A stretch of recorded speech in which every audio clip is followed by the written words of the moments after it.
What's up, and welcome back to Nowstalgia Pod, your weekly look at what's going on in pop culture. My name is Pat Sheehan. I'm here with my co-host, Dave Martinson. Dave, NBA All-Star Game last night. Team LeBron gave Team Steph that work. But the real talk, your girl Fergalicious definition, make the boys go loco, had maybe the worst rendition of the national anthem I've ever heard. That was bad, dog. Like, it was just poor pipes, like poor singing, and like terrible. a weird cadence to it too. Like there's certain beats you hit with the national anthem, and she was just switching it all up. The national anthem, they advertise it for every sporting event, or they play it every sporting event. So a lot of times I just like tune it out. But I started actually tuning because I was like, that sounded a little different. I'm sitting there with my girlfriend, and by the end we both were like, what just happened? That was unbelievable. I mean, it kind of brings me back to that whole opening pre-tip-off thing for the All-Star Game. Mm-hmm. You have Fergie, then you have that Rob Riggle, Kevin Hart thing with Jamie Foxx and Ludacris and Adam Devine, and was it Queen Latifah? Yeah. Right? Like, none of it made any sense. No. So at the top of it off, you had Fergie of all people. I mean, she hasn't been out there professionally in a while. So I don't know, it's a weird choice. Very weird choice. And I wonder, I mean, Fergie's been known to tie a few off before concerts and looser facilities at times. I wonder if it's a case where she just was like out of her mind before this, which, I mean, you had one song to sing and you blew it. But the NBA All-Star Game, maybe not the best NBA All-Star weekend ever. But we got lots to talk about. Did you enjoy it? Yeah, I actually did enjoy it. I thought the All-Star Game was great, especially at the end. And I thought the dunk contest was pretty solid. I know some people, like Wob, famous basketball Twitter guy, are not happy with the liberal awarding of 50s, perfect dunk scores. Mm-hmm. But, that's a little in the weeds. But I thought overall, I thought Dennis Smith, Larry Nance, and Mitchell were all great. And I think 3-point contest is always fun to watch, too, whether it was Paul George only scoring 9 points in the Staples Center when everyone expects him to go to the Lakers, and that's where they play. And, all the, George can't shoot in Staples Center, he's staying in OKC memes started. It was really funny. And then the skills challenge, a guard finally won, but there's some good shit there. Looked like Embiid cheated. That's the NBA. There's tons of stuff going on to talk about besides the actual basketball, and that's what makes it so fun. So yeah, I thought it was a good weekend of events. Yeah, and if you want to follow Dave's thoughts on the events, you can follow his Twitter at Martin Swagger. I feel like you do a pretty good job of staying up to date with NBA basketball, Knicks basketball, NBA basketball. It's a double entendre right there. I don't even know if that's the right phrase, but let's move on because we have a lot of pop culture to talk about. Starting with your boy, Chris Rock.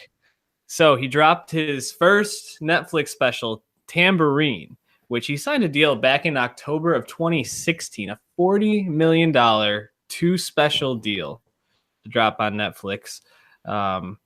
And dropped on Valentine's Day. What did you think of Tambourine? It covered a broad range of topics. This is his first special since 2009's Kill the Messenger. Mm-hmm. Is Chris Rock still the same Chris Rock? I think so. He's 10 years older. He's very famous. I think, is he not the biggest modern comedian alongside Kevin Hart? Probably, or close to it. Yeah. But, he's one of the few comedians throughout history that has crossed over into movie roles and just general fame outside the comedy sphere, right? Mm-hmm. So, with that being said, I think his wit, I think his pen's still sharp. I think he had some more intelligent jokes than, we've had the 4 Dave Chappelle Netflix specials so far, right? And I think a lot of those had some just sloppy jokes where, people were kind of making big deal out of, what he was saying and if it was crossing the line or not. But I think the lead was kind of being buried because Dave Chappelle, a very intentional comic, was just being very sloppy and lazy with his joke telling. Well, I don't think Chris Rock really did that. I think everything was pretty tight, pretty good. And I think he has some of the greatest specials ever. I mean, I think he's got like 5 or 6 official ones or whatever. But I thought it was really good. Yeah, just to speak to your point about his specials, I think 1999's Bring the Pain is probably the one that I recall, where he's wearing like the black, all black with the black leather jacket over it. Yeah. That one just kills me every time I watch it. But yeah, Chris Rock, it's interesting. I thought the first half of this was a lot funnier and a lot sharper than the second half, which is the reason it's interesting is the second half was more aimed towards himself and being deprecating towards, or at least dissecting the whole incident with his marriage falling apart pretty publicly. He spoke about the difficulties of the marriage, going through the divorce process, as well as addiction to porn, which I thought was interesting to see him be that open about it. Mhm. But I thought the first half, where he was doing more societal related, dissecting society jokes, was sharper for me. Especially, it starts off right away talking about you think the police would shoot a black or a white kid every once in a while just to make it look less suspicious, or however he phrased it. Yeah. I mean, he got right into it, which, I mean, Right. for 9 years since the last special, he wasn't pulling any punches for sure. Yeah. Oh, and I saw some people like getting all mad and offended, like, "Oh, I used to like Chris Rock." I was like, "Come on, you're the You same haven't been people that listening to were." Chris Rock. Yeah, but also it's like, Dave Chappelle can write a lazy Caitlyn Jenner joke that is just not like that smart of a joke, but that's fine. But because we just had a shooting, suddenly the shooting jokes are no good. It's like, I don't know, like, only Anthony Jeselnik can get that fucked up. Like, I don't get it. Yeah, I thought and like I said, I thought when he was talking about those, it was probably his best stuff. The police shootings, the racism, bullying. He talked about Trump. Um, I don't know. It's interesting because I I don't expect him to come out with the second special for a while, which for Netflix, they could have dropped both at once, like kind of like they did with Chappelle. Obviously, this is a much bigger deal for them. $40 million investment is a huge investment for them. Um, do you have any idea when you expect to see that? I would probably say not for another couple months to a year. Yeah, probably. I'm sure the information about when he shot these is probably already out there. So I assume, I'm almost positive the second one's already done. So it's a matter of when they want to put it out. But yeah, it depends what else they have on the horizon, because Rock, Seinfeld, Chappelle, formerly Louis C.K., they were all in that big money A-list Netflix deal that we recently were talking about. And, I think they just kind of want to spread that out, when they pick their calendar. So, but they kind of do this all like last minute. Like, we didn't know about this Chris Rock special until, was it a day or two before, right? He tweeted it and then Netflix started promoting it, but it was very last minute. Yeah, I think it was Monday that he tweeted that out. So it'll probably be a while before we see a second one, especially this one was, I think, based around a tour he was doing. It was directed by Bo Burnham, which is interesting. I was reading just some people's reviews, and they actually were talking about the way that he decided to show some of the shots when he was talking about his own personal life. Right. Which I'd never really thought about, how you shoot a comedy show and how that impacts the way I take it in. So definitely something to be just, I think, aware of moving forward. Why don't we switch gears though, move into music real quick. So Car Seat Headrest, probably your favorite band from 2016, with their album Teens of Denial, dropped a not so new project called Twin Fantasy. It's a re-recording of an album that Will Toledo made in 2011, when he had pretty much just started Car Seat Headrest. They weren't even signed at the time. Did you get a chance to check this out?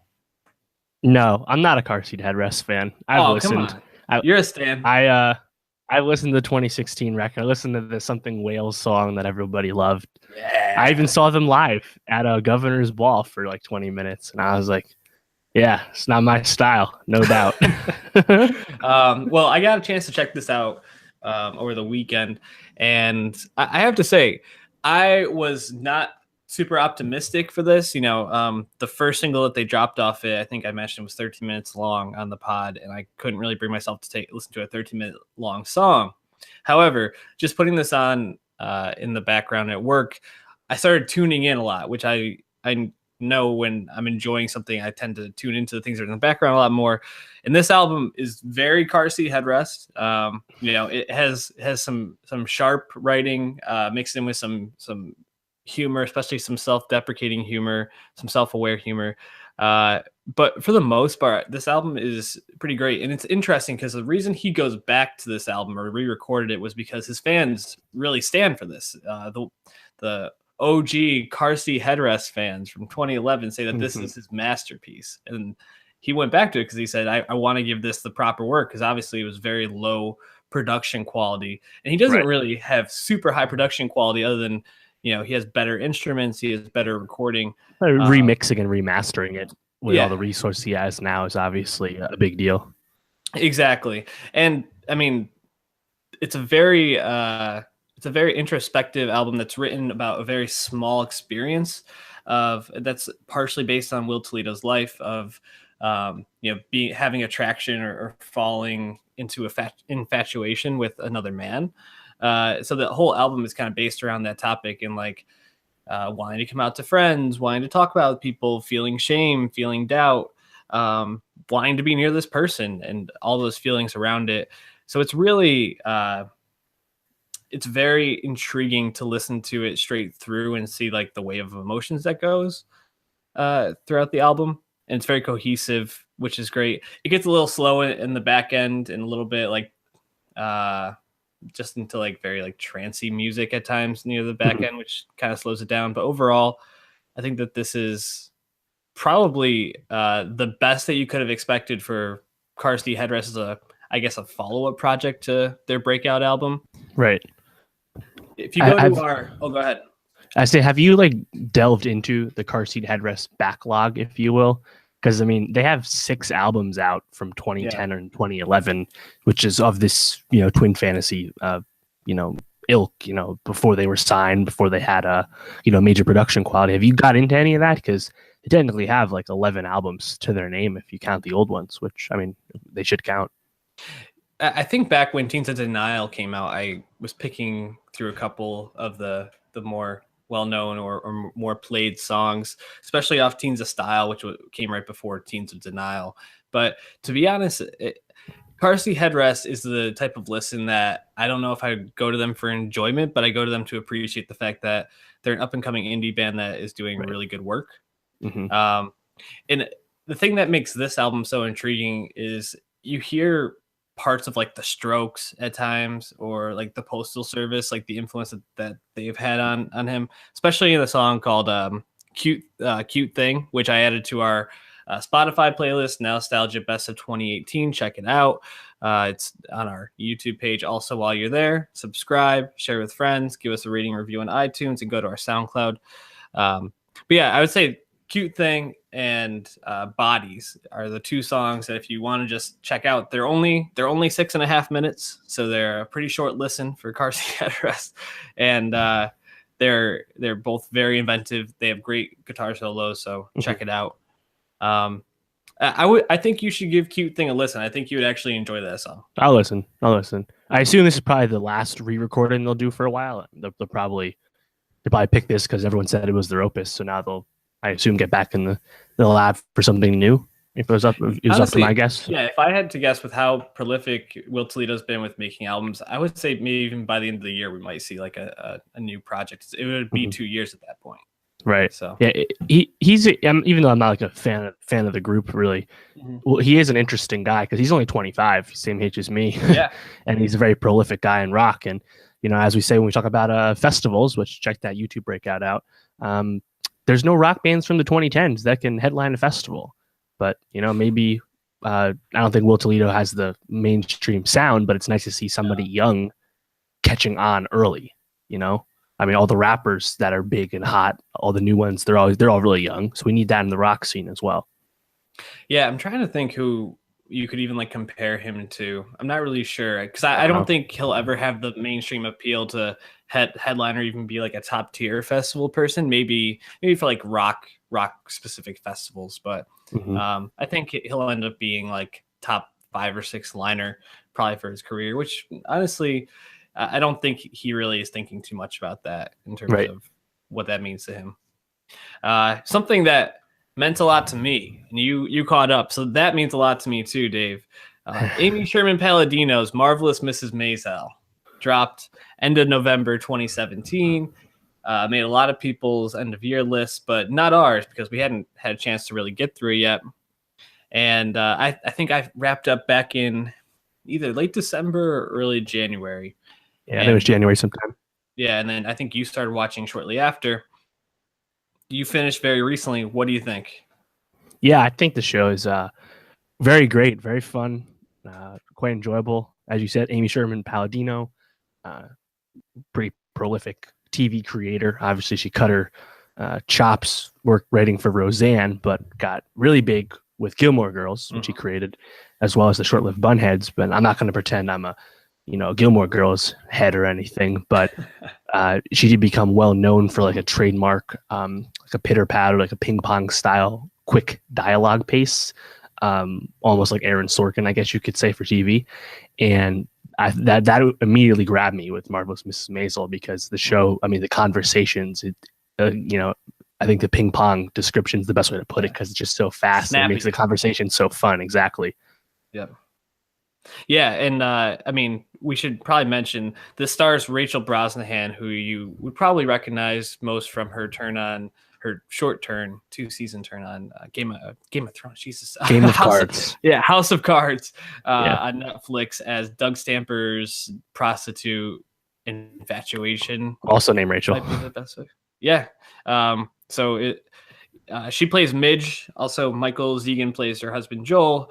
Other people you might recognize are like Tony Shalhoub and Kevin Pollak play the fathers of Midge and Joel, respectively. Also, someone that I just want to shout out, Luke Kirby, who plays Lenny Bruce. He's dope. Probably one of my favorite characters in this. Of course, Alex Bornstein, the voice of Lois Griffin, is probably the co-lead or secondary lead.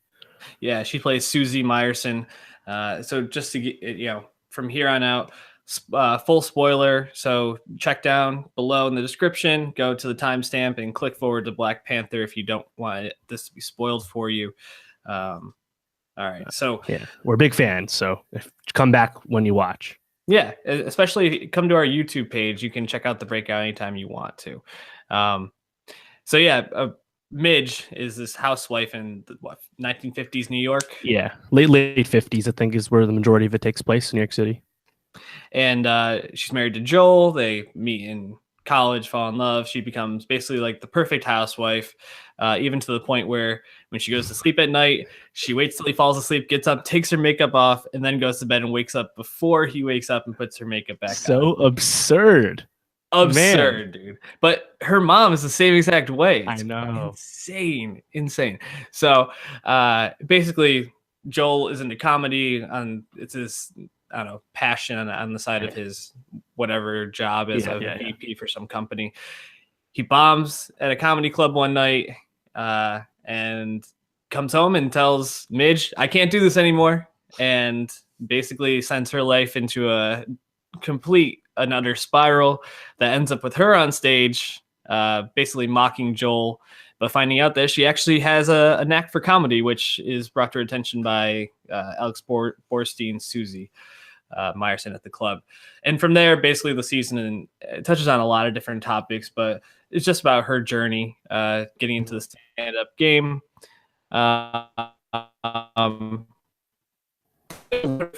Things that are covered in terms of family relationships, marital relationships, friendship of men and women in that time. What stood out to you most in this season? What drew you in? Yeah, I mean, I think everything about it is just so grand. I think Rachel Brosnahan as a actress in this role, she just lights up the screen. She's so magnetic, even when she's not even like talking, when she's just in the combo with someone else. I mean, she just steals the screen. And the lavish apartments that they have, it just oozes wealth. It's really pretty, as well as, I mean, the costumes, so many costumes. I mean, and then when you factor in the 1950s era musical soundtrack that also screams expensive because they got some really well-known songs in there. Just a lot of effort was put into making the show feel authentic. I mean, it takes place at the Gaslight Cafe, which was a real place in Greenwich Village during that time. You see Oscar Isaac there at the beginning of Inside Llewyn Davis, for example. Lenny Bruce, the comedian, was a real person, a famous person at that. And then, I mean, I think Midge, she's basically based off of like Joan Rivers and like Phyllis Diller and all those like early pioneers for female stand-up comedians. So once you kind of just get that whole like get into that vibe and you just go into the story, I mean, I think it's just really well done. I mean, the show started out with the Amazon pilot season, April 2017, and then very quickly afterwards, in March, and then they picked it up for a 2-season order at a pilot season, which is very rare for Amazon. And I believe the second season is going to start filming next month. But yeah, just the overall effort. I mean, everyone seems so invested in making the show work, and Rachel Brosnahan really takes advantage of the opportunity, no doubt. Yeah, Midge is one of the most magnetic characters I can remember watching on TV. It's especially in the last couple of years, but basically almost every scene she's in, like you talked about, the dialogue, the way that she delivers lines, her facial expressions, like the accents. Yeah, the accents, even the way that like she walks around the city or will walk around the apartment or like lean against something is like so like precise, but like it really just gives off the vibe that this character she's a magnet. She's this huge personality who's going to be huge. And I think that on top of just the writing in this is excellent. It ties everything together. A lot of good Jewish humor. Yes, exactly. And it like each character gets moments that like they get to shine. You know, Tony Shalhoub, his relationship with Marion Henkel's Rose, his wife in the show, and just the way that they keep like moving the rooms, or like when they get in a fight, he moves the living room, she gets the dining room back. It just kills me. It's really smart, and it humanizes everybody in it, especially Joel, who you pretty much end up hating right from the get-go, but you he sucks. He does suck, but you come to understand him more. And I guess his plight. So you're not a big Joel guy, huh? I think one of something I appreciated the most was that those two split up at the end of the first episode, at the end of the pilot. And that was a very good idea. I'm having them drag out that it got into the making it more about Midge right away, which I thought was a good touch. I'm curious to see what they do in season 2 with him. And I think they're kind of keeping it tight-lipped about their plans. But I mean, he quit his job. He could just, I don't know how much. They didn't like really let him go throughout the whole season 1, so I assume he'll be around still. I have a feeling they'll actually send him out to California. You know, that was one of the things they talked about. I think he'll probably come in and out of the season, but mostly be in California just to let it basically be Midge and Susie moving forward. I like that they. Like Abe, her dad, knows about her arrest record, and Rose doesn't really know anything that's going on. They didn't like throw that out in the season finale. You know, they kept those bombs primed for future storytelling, which I thought was smart. They didn't just kind of throw everything at the wall at the end. I mean, I really love the show. I can't wait for season 2. I think the only like minor quips I have is like they didn't really tell you anything about Susie. Her kind of dedication to Midge is kind of hard to understand at times because you still don't really know anything about her backstory. They never go into it. And even kind of the same vein, Penny, the girl that Joel leaves Rachel for, never gets to say anything. Like she's such a cipher intentionally, but it's kind of weird as they go, and it's just like, I guess it doesn't matter. But I don't know. I thought it was kind of strange. Yeah, I think it actually the part about Susie is well taken. That leaves a lot of space for her to have much bigger moments in season 2, and it's just a really interesting and intriguing thing because it's somebody doing something that no one at that time was doing, and there's so much so many obstacles for her to overcome, so much plot there to work out. So definitely looking forward to Marvelous Mrs. Maisel season 2. If you can remember, I know I'm putting you on the spot. Would this have made your top 10, and where do you think it would have fallen for you? That's a good question. Maybe. I probably like this season more than Big Little Lies. If I think about it. Yeah, I think I would have put it around like 7. I think. Yeah. My own. I mean, it depends because like at the back end of my list, I had like Master of None and Legion. Mm-hmm. Shows I really really like. So that's kind of peak TV for you. It's competitive. Yeah, would have been tough. Yeah, it'd probably be in there at some point, at some level. Well, something that I have a feeling, because I'm going to be asking you another ranking question as we get to the end of this next discussion. Black Panther. I have a feeling it's going to be in your top 10 Marvel movies of all time. 10. Maybe even top 5. Maybe even in everyone's top 10. Come on. It's funny, side note, I went to go see this with my coworker, and today I was talking to her about how I've just been like thinking about the movie a lot since I saw it. And I was like, is this one of your favorite Marvel movies? And she goes, well, it's the only one I've seen. And I was like, oh. And I was like, well, I guess you have to kind of catch up. She's like, well, how many are there? I was like 18 at this point. Like, there's a lot of movies. Going to 08, girl. Yeah, she was blown away. She had no idea, which I was like, to be that disconnected from movies at this point. I mean, everybody knows that there's all these superhero movies all the time. Right. I mean, that's the thing. When I saw it, I actually finessed my way into a Thursday night show with Movie Pass, which you can't buy a ticket up to the day of. Very proud of myself for that. Nice. But after that was good, I had like these 2 friends right behind me, and they're like, she's like, I've never seen an Avengers movie before. Then her friend's like, I've seen every one. I think just the awareness of this movie is so huge, and it's such part of the zeitgeist. So many great pieces being written about it. Obviously, huge content factory right now. But yeah, the fact that it's attracting people of all ages, attracting lots of women, it is good to see. Good to see that such an event happen, especially in February of all months, which just doesn't usually happen at this time of year. Absolutely. So Black Panther, Ryan Coogler's 3rd movie. I mean, I think we can probably spoil that we both really liked this movie. We both tweeted about it at different points. I took mine down because I spelled Coogler wrong, which, I mean, if I don't make a spelling error in one of my tweets, did it even happen at this point? Hey, I saw someone spell Kanye wrong recently. They called it Kanye. The Y and the N were switched. I was like, rough. That's one of his lines. My name Kanye, but some of my platinum still say Kane. Crazy. In 2018, nonetheless. That's amazing. But basically, this tells the story of Black Panther, who was, we were made aware of in America, Captain America Winter Soldier. Civil War. Civil War. Okay. 2016. 2016. And it's when they blow up the building and his dad dies in it. And I mean, it's kind of hard to, I don't want to go full spoiler because I want people to be able to listen to our breakdown of this, but this is a star-studded cast. Ryan Coogler got basically some of the biggest names in Hollywood to come, some of the biggest Black actors in Hollywood to come. Chadwick Boseman is playing Black Panther. Michael B. Jordan, Killmonger, Lupita Nyong'o, Nakia, Daniel Kaluuya, Wakabi, Denai Guerrera. Did I say that right? Okoye. Yeah. Michonne from The Walking Dead finally got to do something else. And it's funny because she goes from having those long braids in The Walking Dead to no hair in this. Yeah. Angela Bassett's in this, Forrest Whitaker.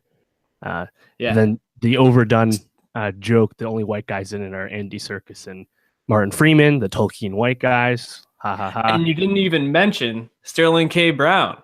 That's how stacked this cast is. He's an afternote, dude. But he was electric when he was on the screen.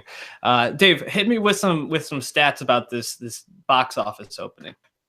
Yeah, so we're gonna get, like you said, we're gonna kind of get into the plot a little bit in a second, but there's a lot of data, a lot of records about this movie, which, I mean, I said before, February, not what you expect. The February record for opening weekend was set relatively recently in 2016 with Deadpool, and that was like 135 or so. And let's see. How much did Black Panther make in the middle of February? Well, it made $201.8 million. That's the 5th largest opening of all time, the highest ever for a non-superhero sequel, 2nd highest for a superhero movie, period, behind the Avengers. Absolutely insane. And it's, along with the Avengers, it's the only other Marvel movie to get an A+ cinema score. The word of mouth of this movie is going to be through the roof. I mean, tracking mid last week was 165. for this, which is already would have blown away Deadpool by 30 million. And then yesterday, Sunday, they were like, oh, it's going to be like 190 something. And then the Sunday, it was even bigger than they expected. It just continues to blow by projections. And some more of the comScore data is very interesting. As you expect, big turnout for African-American community, 37%. For comic book movies opening weekend, that's usually around 15%. So obviously, people coming out in force, the Black Panther challenge, a lot of people supporting that, a lot of famous people, church groups and schools. So it's been a concerted effort to get people to see this movie. Yep. And then even 45% female audience. Usually comic movies are between 35 to 40. So that's a great sign as well. And like I said, A+ cinema score, word of mouth's going to be great. Heck, I mean, even if you go down to some more smaller records, 24.8 million opening bow in the UK and Ireland. That's more than the whole run for Justice League, Cap 1, Ant-Man, and Thor. I mean, by like Tuesday or Wednesday here in the States, Black Panther is going to pass the cumulative gross for X-Men Days of Future Past. Crazy. I mean, anywhere you look, the 4 days probably going to be like 235. Obviously, President's Day helps.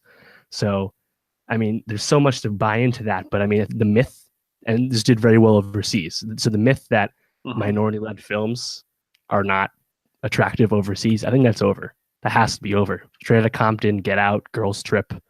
Yeah. Now Black Panther. It's done. It's about time. Yeah, people want to see these movies and they want to hear these stories. The thing that I think makes Black Panther especially appealing is that this is not only a movie led by minorities and that has women in a very prominent role. I mean, his sister, I forgot her name in it, Shuri, is the most brilliant person in the world. Women are the warriors in this. But this is a Marvel movie that has not only probably the best villain they've ever had, but it probably has easily the best. The best theme or question at the center of it that is actually intriguing and there's no real right answer to. And it is just a very thoughtful film on so many levels. We should probably say, if you tuned in from Marvelous Mrs. Maisel, we're probably having you tap out if you haven't seen Black Panther, because from here on out, we probably will be getting a little spoilery. But please come back once you see the movie. This is a movie we want to be talking about with everybody we can. This starts off in 1992 Oakland, okay? And you have Sterling K. Brown plotting, and then it basically has the old Black Panther tear him up, and then it shoots forward into the future, and Chadwick Boseman playing the now current Black Panther, T'Challa, and he's going to be made king because his dad's dead, and kind of the plot is driven by the fact that Wakanda is this very secluded society that has done this intentionally to remain safe and advanced under the radar. And that's kind of at the center of it, is what is their role in helping others out. And Killmonger brings that to their attention, played by the magnanimous and amazing Michael B. Jordan. And the fucking swole Michael B. Jordan. Brawling. Holy crap. I mean, I went with some coworkers to see this, and when Michael B. Jordan took off his shirt for the fight, these two women next to me gasped. They go they were just I thought they were about to pass out. They were so amazed at how big he was. I mean, shit, I thought he was cut for Creed, but the sheer mass he put on for this movie was really impressive. Yeah, dude. And obviously it's Michael B. Jordan, so you're gonna get a class acting performance, but he is a believable villain because he was so huge and intimidating. Right. I think like you said, it's thoughtful, and with its themes and its villain. I think the reason Killmonger is the best Marvel villain is because he has real motivations that you understand, that make sense. Yep. They're emotional, they're thoughtful, and they're grounded. And not only that, but the questions he's asking, he kind of has a point about Wakanda being secluded in. Keeping its technology for itself and its intelligence and its ability to help people, saving it, the greed with that. And obviously his methods he's radicalized, but it makes sense. And he's so, it's just so refreshing to see such a great villain in a movie of this scale. I mean, I think really Marvel only has 3 good villains, and then there's other ones that are passable and other ones that are just straight up bad and forgettable, right? I think Loki, partially because he's been around a while, he's been developed, and then Vulture in Spider-Man: Homecoming, who is similar to Killmonger but not as emotional or relatable, but still you can kind of see where he's coming from. I think everyone else was totally forgettable, but so I'm guessing you're not giving your man Bucky villain status. No, I mean, I guess not. The Winter Soldier is good when he was a bad guy, sure. And I feel like Ego in Guardians Volume 2 is fine. I thought the idea of Ultron was better than what actually happened with Ultron. But then a lot of other guys like Ronan in Guardians 1, the blue guy, Malekith in Thor 2, the Red Skull even. A lot of these just aren't that great, you know? Yeah, I thought Baron Zemo was good in Civil War, but part of that was because he wasn't much of a villain. He was just kind of like a puppet master. You know, he's letting everyone else do the bad stuff. So, I think the moment I realized Michael B. Jordan was going to be their best villain was the outfit he wore to that museum.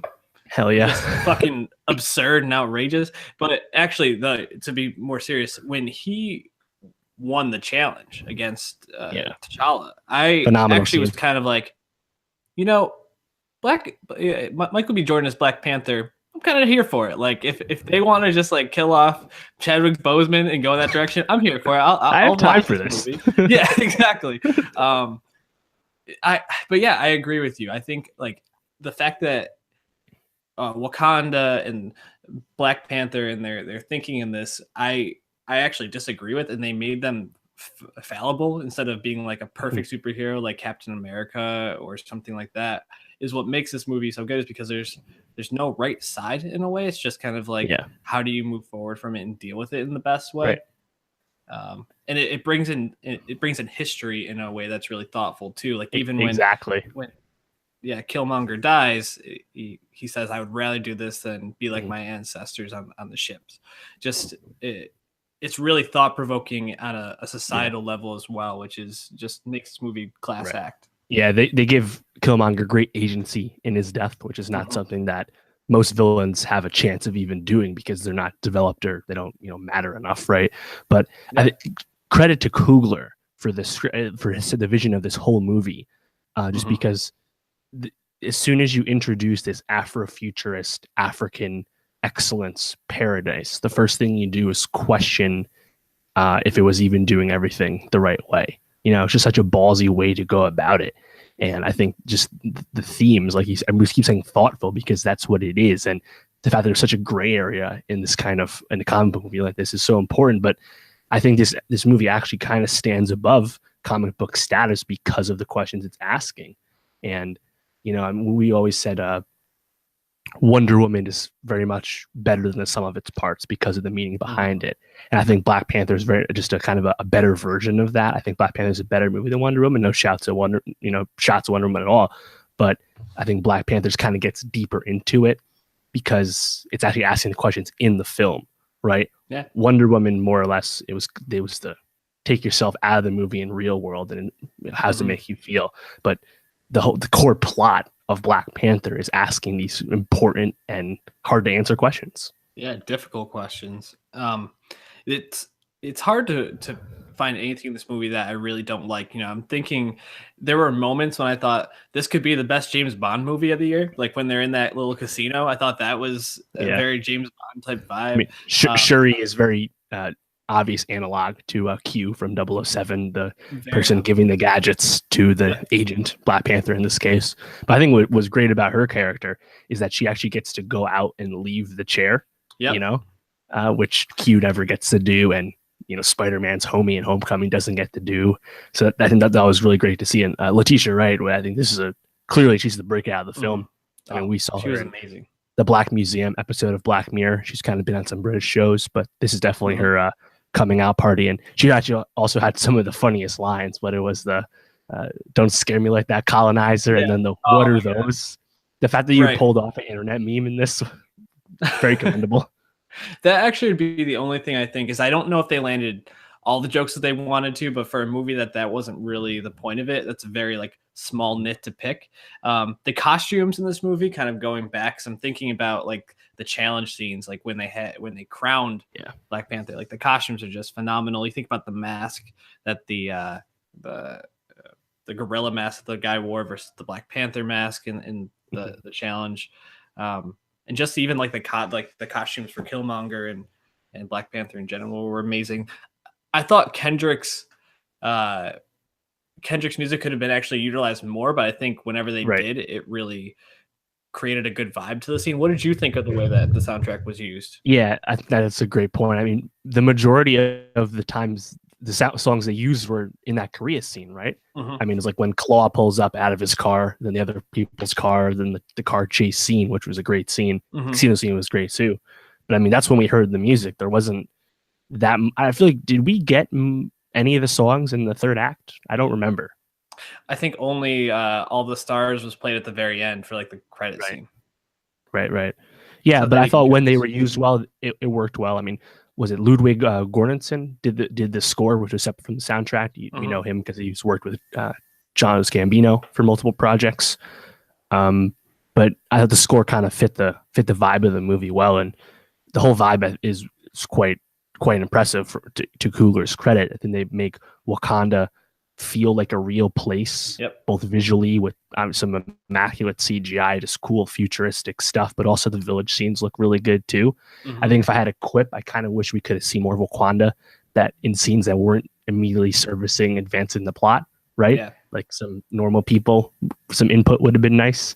And Black Panther 2 is a foregone conclusion. It was before this movie became a huge hit. So there's opportunity for that. And I think obviously the first post-credit scene opening Wakanda up to the world will present new opportunities and challenges. So I think people coming into Wakanda should be a big part of the sequel. There's questions about what vibranium can and can't do. How much do they have? That's fine. I mean, it's MacGuffin at the end of the day. It's okay. I think. What do you think of Everett Ross, Martin Freeman's character? We met him in Civil War, and he was he's a big character from the comics, different portrayal in the movies. I mean, I like Martin Freeman, but I didn't think, he had an outsider perspective for the viewer, I guess. But I was kind of happy he didn't die at the end in that plane thing because there wouldn't have been enough emotional weight for it to matter. Yeah, no, I think for what the character was is just like someone that's moving the plot forward, kind of giving a voice of people that weren't from that one specific country. I thought he was great. I thought he actually delivered some of the funniest moments, which it's Martin Freeman, so he's kind of known for being a comedic, but also a dramatic actor at this point in his career. I thought he was great. I thought Andy Serkis was also good. He was having fun. Yeah, he got to just be crazy, which I think he just really likes to do. Like, Gollum doing all the crazy CGI stuff. He's the man. In terms of like the side characters, kind of now that we're getting to that discussion, we haven't really touched much on Nakia, Okoye, Wakabi. Like, who from this probably would you say is your favorite side character? Yeah, I mean, I thought Okoye was obviously such a badass warrior. Great when she threw her wig. Great moment. Grace Jones looking bitches. Yeah, I saw that going around. Grace Jones was definitely part of the. What was the warrior group called? I forget. They're called the Dora Milaje. Dora Milaje, right? Yeah, Milaje. Yeah. So Grace Jones definitely was Dora Milaje earlier in her career. But I mean, I would have liked to have seen another scene with Wakabi and Okoye because, like, the fact that they were like lovers, we only know that because they told us. We didn't really see it. Yeah. So I mean, I'm sure that was on the cutting room floor. It's a minor thing. They're both still alive, so maybe it'll come about in Black Panther 2. Nakia, Lupita Nyong'o's great. I was kind of confused about exactly what her role was. She's just kind of a nebulous spy, which was fine. But she's not in the Dora Milaje. Again, it's okay. Just kind of a question I had. I thought actually of all the ensemble, this great talented group, I thought the weakest character was Angela Bassett, the mom. By far. She didn't, I mean, even when they go to up in the mountains to Winston Duke's clan, right? She did. Like, I thought there'd be a moment for her to, take charge with T'Challa, KIA, assumingly. But no, she really doesn't do much there. So I kind of hope they don't like kill her off early in Black Panther 2 because she'll go the way of Thor's mom, Remember Thor's mom got killed and nobody cared because she wasn't much of a character to begin with. I kind of hope they don't do that to Angela Bassett, but we'll see. And even if they do, it's not a big deal, obviously, but just something I could see coming. And then I think Yeah. some of the CGI was stronger than others. You Mhm. know, there were some moments where it definitely stood out. Yeah, actually, I agree with you. Angela Bassett kind of got the raw end of the deal here because basically they were like, yeah, you're just gonna hang out here in these mountains while we have all this action going on. Just take a seat on the bench. Sterling K. Brown, though, I feel like every scene he was in Yeah. held like probably the most emotional weight for me in the movie. Not only did it set up the whole conflict of why Killmonger is seeking to turn things upside down in Wakanda, but also when he talks to Killmonger in that like I don't know afterlife dreamlike sequence, Yeah. um, it really adds an emotional weight to the movie and fleshes out the villain so much more that he really was essential to Michael B. Jordan's performance. I think in a way probably elevated him in Mhm. some respect because he's such a class of he's on such a high class of acting right now. Right. Um, I mean, I thought those two astral plane scenes were actually really important because, oh, huge. I mean, the first one establishes the conflict within Chadwick Boseman, within T'Challa, becoming a new king and not knowing, really how he should rule.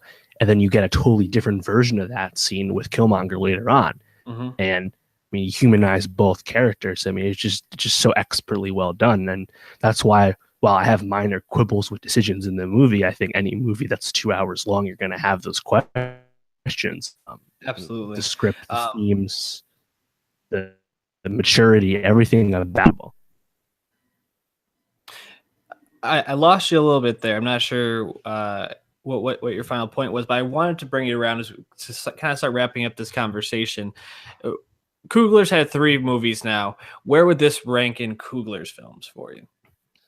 Well, that's a good question. Fruitvale, Creed, Hmm. and this. I mean, it's a good question. It's interesting too because Fruitvale Station, the Oscar Grant, right? Oscar Grant murder story. That cost 900K. Creed cost 40 million, and this cost 200 million before marketing. So he's Yep. Fennessy had a great tweet in terms of a director getting this acclaim as he scales up. It's an interesting thought experiment, but Hmm. is this his best movie? I think it might be. I mean, maybe you can make an argument for Fruitvale Station. I think this is kind of the evolution of Creed Yeah, in I terms of his agree. directorial decision making. Yeah, I would probably put this as his number one, but I really enjoy Creed. Fruitvale is really good, and it's a phenomenal Michael B. Jordan performance and just the story in general. But I think this has to be at the top for me. Now, probably the question you were expecting: where does this rank in terms of Marvel movies for you? Yeah, I mean, you're asking the right question there. I think it. I mean, I've only seen it once, of course, but I've seen a lot of people still loving it after a second viewing, Mhm. um, which is a good sign, of course. Absolutely. And I think it's pretty easily a top 5 movie. Hmm. But for me, I don't. It's early to call it my favorite. Um, but I mean, I think if you're kind of group like the ones that should be in an objective conversation, right? Obviously, there'll be personal preference changes your order, but the best of the best are Black Panther, Guardians of the Galaxy, The Winter Soldier, The Avengers, and then depending on your preference, you can have Iron Man in that mix. You can have Thor Ragnarok in that mix, Homecoming, and then and Avengers. then that and like back Avengers is in there, and in the back end of your top 10, you maybe have Civil War, maybe you have Yeah. Homecoming. I mean, but those first ones I said I think are the ones that realistically are in the conversation, and I like Winter Soldier a lot, especially at the beginning. But I Hmm. think this movie is more consistent through and through, and I'd probably put it up there with Guardians. Yeah. I love Thor Ragnarok, but because Thor Ragnarok is just excellent, excelling in comedy, it shouldn't be higher than those two because Mhm. Guardians, the whole vibe was just different. So I think it's this one in Guardians for me, then Winter Soldier probably. Yeah, I'd probably put this one.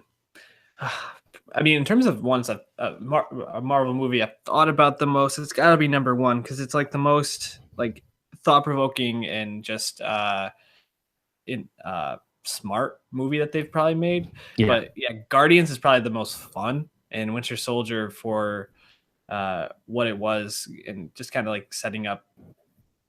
I think plot moving forward. meant a lot. So, yeah, it's hard to say. It's really tough. And that's the thing too. I think the way you have this conversation needs to change as the years go through. I mean, obviously Marvel continues to learn stuff. So the Thor Ragnarok Black Panther run right now is a great run. And Yeah. then Infinity War, I don't think will be better than these movies because it has so many moving parts, but it's going to be so big, right? And so important. But you have to kind of make these changes in your mind. Do you still love Iron Man because of the movie?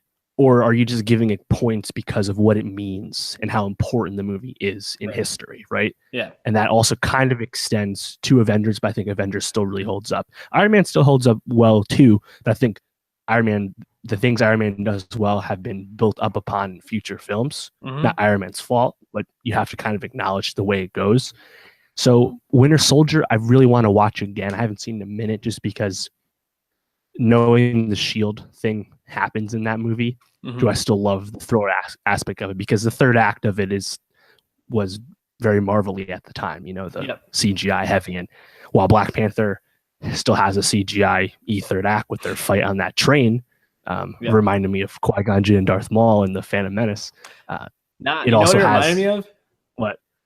It reminded me of the most recent, the Last Jedi, that scene with Rey where she throws it up and cuts the guy in half. Where he's like got her. Reminded me of that exactly. I was like, that's a Star Wars shadow, gotta be. But Black Panther has what a lot of the other movies didn't have because they didn't have good enough villains to pull it off, which was that scene on the cliff where Killmonger, giving the line about the slaves, right? So, it's okay you can't review any of these movies in a vacuum, right? No. And I think, but you also have to kind of review every movie in that frame. Iron Man, what Iron Man meant in 2008 and in 2012 is not what Iron Man means in 2018. So I think Black Panther is at the top of the list or close to it. I don't really see how. I mean, obviously preference is preference, but I think objectively, the importance of history and the questions it asks are things that no other Marvel movie has ever done.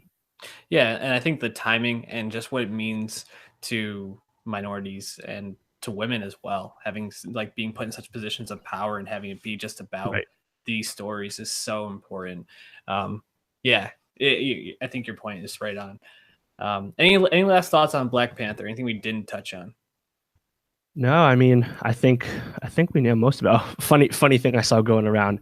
So remember Winston Duke's clan up in the mountains? They said they were vegetarians, yet they were wearing they were wearing that fur. So they're okay with killing animals, they just won't eat them. Sounds wasteful to me. Yeah. Also, Chadwick Boseman, I need more from you when you say, "Can someone get me a blanket?" when you come back from the dead. There, I just needed more in that moment. Didn't land with me, but overall, Black Panther, definitely see it. And tweet at us your thoughts at Nowstalgia Pod, at Martin Swagger, at Sheeny World Peace. We want to be talking about this moving forward. I have a feeling we'll probably be touching on it on our year-end list for sure. We got a couple of things next week coming out, right? What's on the docket? You got Annihilation, the movie from Alex Garland, director of Ex Machina, comes out Friday. You may have seen this trailer. Natalie Portman, Tessa Thompson, Oscar Isaac, Jennifer Jason Leigh. Sci-fi movie. The early spoiler-free Twitter embargo reviews were very positive, and I've been excited for it ever since I saw it. I love Ex Machina, so I'm very excited to see that. I will be talking about it next week. I hope you can see it too. And then also Mute is a movie from Duncan Jones coming to Netflix on Friday. Duncan Jones made two really well-liked movies, Moon and Source Code, Jake Gyllenhaal, and then he made Warcraft, which wasn't liked so much. So he's back with this new one from Netflix. It has Alexander Skarsgård, Paul Rudd, and Justin Theroux, and comes on Netflix. I'm eager to see that as well. So that's the movie front. There's some rappers coming out. Tokyo, I think, is probably the most critically important one. Frequent collaborator of Chance the Rapper and Vic Mensa from Chicago. It's his debut album. I'm excited to hear what he has coming. And then SOBXRBE, that quartet from the Black Panther soundtrack that I loved on Paramedic. Their second album comes out Friday. Got a lot of stuff to listen to, and I'll definitely make it a point to see that movie either Friday or sometime Sunday afternoon. We got a lot to talk about, but overall, a hell of a week. Talk about Maisel, Black Panther, and Chris Rock. It's Yeah. quite the three. Car seat headrests ain't no slouch Yes. either. So yeah, as I said before, check out our YouTube page, subscribe, please share with friends. Also check out our Spotify page. Give us an iTunes review. This all helps. And we appreciate you all so much. We'll see you next week.